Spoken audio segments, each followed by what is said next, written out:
Hey guys, MK.III again. This time a review of the 1/100 scale Reborn 100 Gundam Mark III from the Zeta Gundam MSV series. And for colors, we get a very subdued bluish gray for almost the entire thing, contrasted with a pretty bright red, pretty much a bit all over the place. We have the bottom of the arms, some of the shoulders there, at the bottom of the feet, these things that look like they were just glued on there. But you know, it's kind of a bit disappointing that it really just sticks out that much, the red, contrasted with the very subdued blue. And then other than that, we have some gray for the joints, the accessories, and a few other little details. Then one color you're not going to see is the transparent that is inside the head.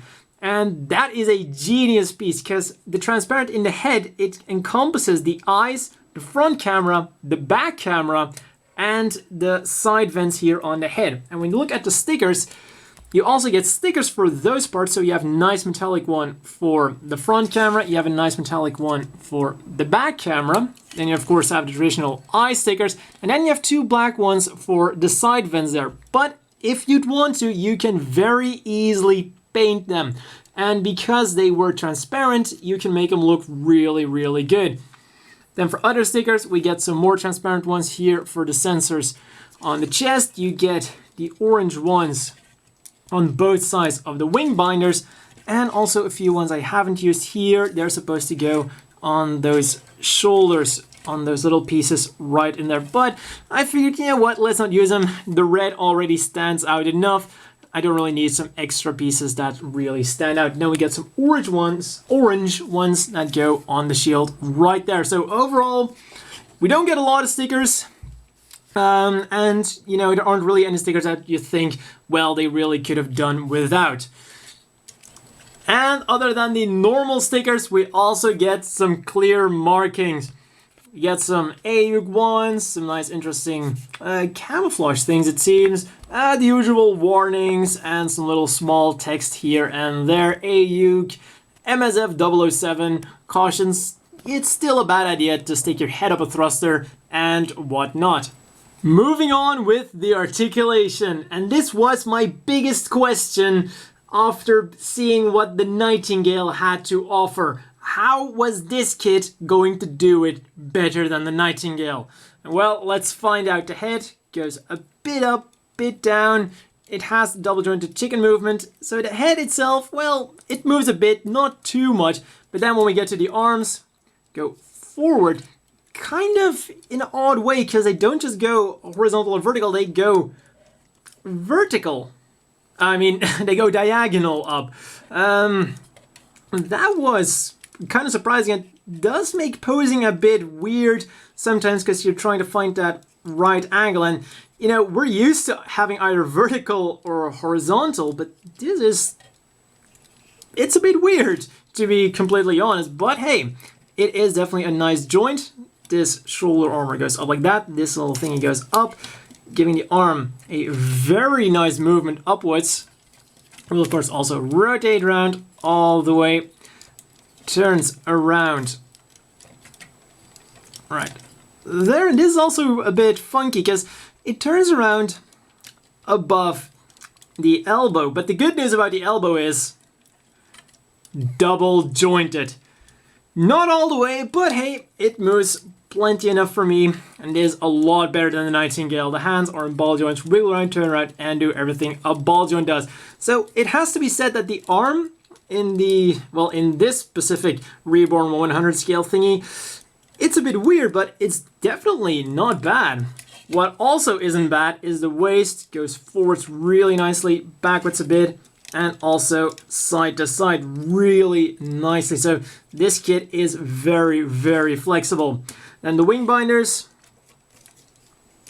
go in, go out, also go outwards on the side, and of course they rotate around a bit until they inevitably hit the arms. Then the cannons, well, they are on ball joints, so we'll turn around quite a bit, go backwards about that far until they hit the peg here that connects to the wing binders, and then they go forwards about that far. The one odd thing for me personally, is that they don't go down all the way or back all the way, and that seems like just kind of a funky design problem, but you can kind of, we're going to go all the way down like this, but forwards, I mean, I would expect them to be kind of like the gun cannon, where they would go down all the way, but then I guess that is more of a problem of the design of the machine rather than the design of the model kit. Moving on to the great articulation this thing has to offer. Side skirts go up like that, and then the legs go up like that, and then they have an extra joint, slides forwards, and then they go upwards all the way like that. That is really awesome. And then the back skirt even moves out. Legs go backwards all the way like that. As I said, a very flexible design here, which means that if you use the knee here with that extra joint, he can flawlessly and with extreme ease kneel, and that is something not a lot of mobile suits, well, not a lot of model kits can do.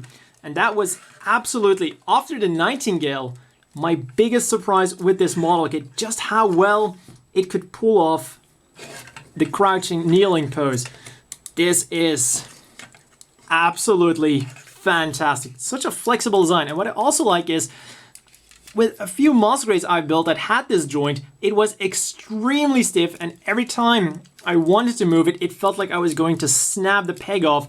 And here, they kind of found the perfect balance between having it still movable enough, not to easily move it, but not have it too easily moved that it just flops right all over the place, endangering his balance. But they did it absolutely perfectly right there. They go out all the way. Once again, this thing is extremely flexible until this thingy pops off. And there, the knees double jointed. Absolutely perfect.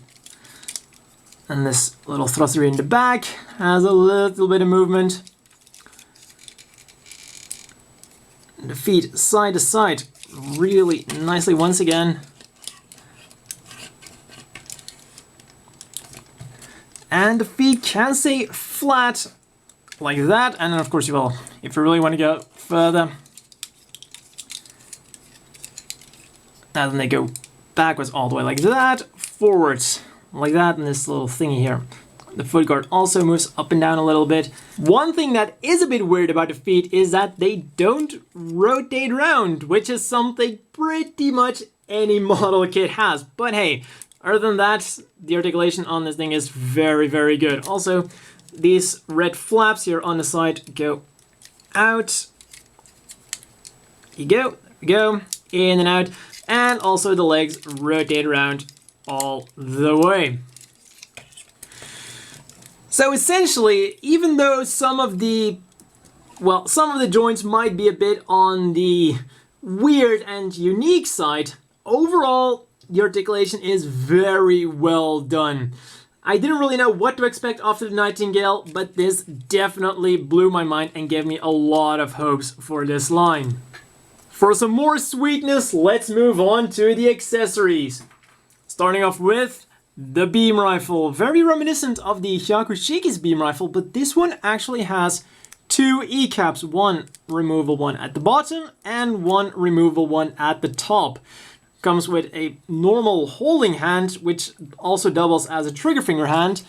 And this is the hand that is used for both the beam sabers and the beam rifle. Fits into the hand absolutely perfectly. It has a peg, so it's not going to wobble around. And also has a nice sticker right there for the scope. Looks great. Fantastic little thingy. Then we get the shield. Not only does it carry the beam sabers, but also has some extra E-packs on them, and they're all removable. So in the case you lose one, you can always pretend that, well, it's a used E-cap. I didn't lose it, I just kind of wanted to pose him with a depleted E-Pack. Really, that's all there is to it. Then, the brace to put it on the arm is on a ball joint, so the shield will have some movement once it's on there. Can be mounted on either arm in the square right there. And as you can see, you can put it either on the side, or once you pull it out there, you can also put it on the back. The one thing I don't really like is how far the shield is mounted from the arm, but I'm guessing maybe they did it because the shoulder does stick out a little bit, but then still I feel like the shield sticks out really far, a lot further than shields usually do. And well, when you look at the distance from the arm, or from the shoulder specifically, it is still pretty far away. So I think it would look better if it was close, because right now it just looks like this connection, you know, is a bit flimsy because just so far away. But moving on with the beam sabers, pulling out. The one unfortunate thing here is that there are some pictures, I think from one of the SD games, where these beam sabers can actually be used when they're on the shield. This is not the case with this figure. Very unfortunately, but hey, we get two clear beams, standard monster grade ones, and oops, wrong side, in they go, and bring out the same hand right here. And also the beam rifle does have pegs on both sides, so you can make him a lefty if you want to, or you can buy two of them and give one of the two to beam rifles. Just close it up again. There we go. And in it goes. Unfortunately, because of the peg, the beam saber is at an angle. And this is the kind of angle I don't really like. It's that same angle that you get with a lot of the seed kits with their pre-molded hands. And this angle, you know, usually when there's a beam clash, the angle would be in the other way, and when you're just normally holding the beam saber, it would be just straight up. Though you can always try to not use the peg and kind of jam it in there. Let's put it in. It can be done if you're a bit careful, and well, it is a bit better like this, and then you don't have to use the peg. So you can kind of try to fiddle around with it, but if you like the angle, all the better. Then we also get a pair of open palm hands. You can either use them to hold on, well, to support the beam rifle, do some kind of grabbing pose, you know, go crazy with them. And then we also get a connector piece that connects right up here and connects him to an action base number 1. And finally, we also get, well, we get 2 leftover thrusters. And well, you can use them as spare pieces just in case you would lose one, or maybe you want to modify them a little bit. As always, the inevitable question is, do you want to buy this? The short answer is absolutely yes. For 3,500 yen, I wasn't really I wasn't really hoping for too much considering the Nightingale. So I thought, you know what, it's gonna be what it is, and what it is absolutely amazed me. Detailing is very good. We get some nice marking stickers, which I'm absolutely going to use after this review. And articulation blew me away the most. It's, you know, like I said, some bits are a bit weird, but overall absolutely amazing. And I'm very happy with the way it turned out. And even from some of the preview pictures, I wasn't really too sure if the articulation was going to be that great, because they didn't really seem to advertise the articulation that much. But it's, well, it's definitely for certain that this thing gave me high hopes for new Reborn 100 scale models. And I'm absolutely happy that I pre-ordered the Gerbera, that I pre-ordered the DJ, that I am now absolutely going to get all of them. This was essentially like, you know what, let's finally really see what the Reborn 100 line is about. Because in all honesty, the Nightingale, for all of its bulk and, well, huge awesomeness, that's pretty much all it had going for it. It didn't really show off what else the line was going to have. Like this kit, it looks great, it looks lean and mean, combines elements of the Gundam Mark II and the Hyakushiki. It looks fantastic, and the articulation is good. It has all the accessories it should come with. It is definitely the complete package, and frankly, I think this kit would be a better flagship just because it has that more complete package, and I'm now absolutely looking forward to new Reborn 100 kits. And I can now really see this line taking off.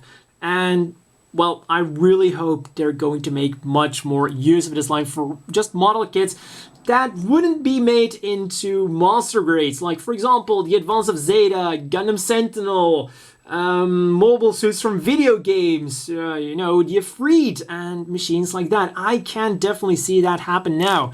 And, well, 3,500 yen might seem a bit expensive for a mobile, well, for a model kit that isn't a monster grade, but when you compare it to here, the Zaku 2.0, high mobility type, R2, 4,500 yen, and well, then this 3,500 yen, you can kind of see that price difference.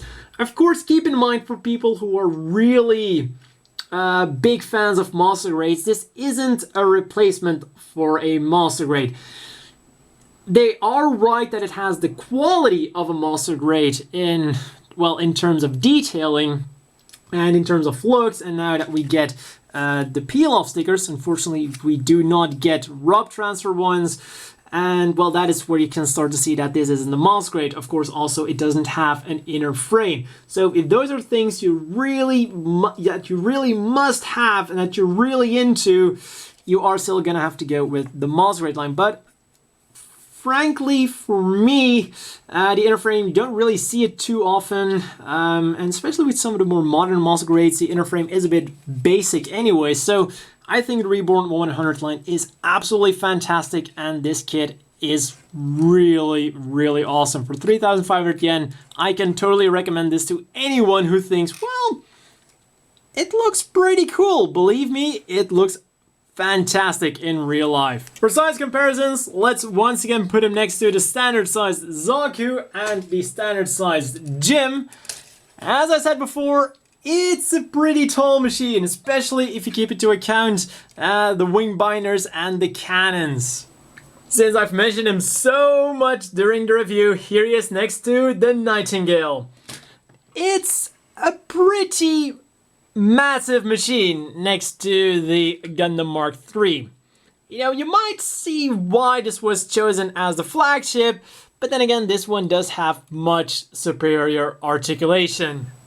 Finally, since he's a Zeta era machine, here he is next to the Marasai, and because I can't leave him out, the 1/144th scale Zaku 3.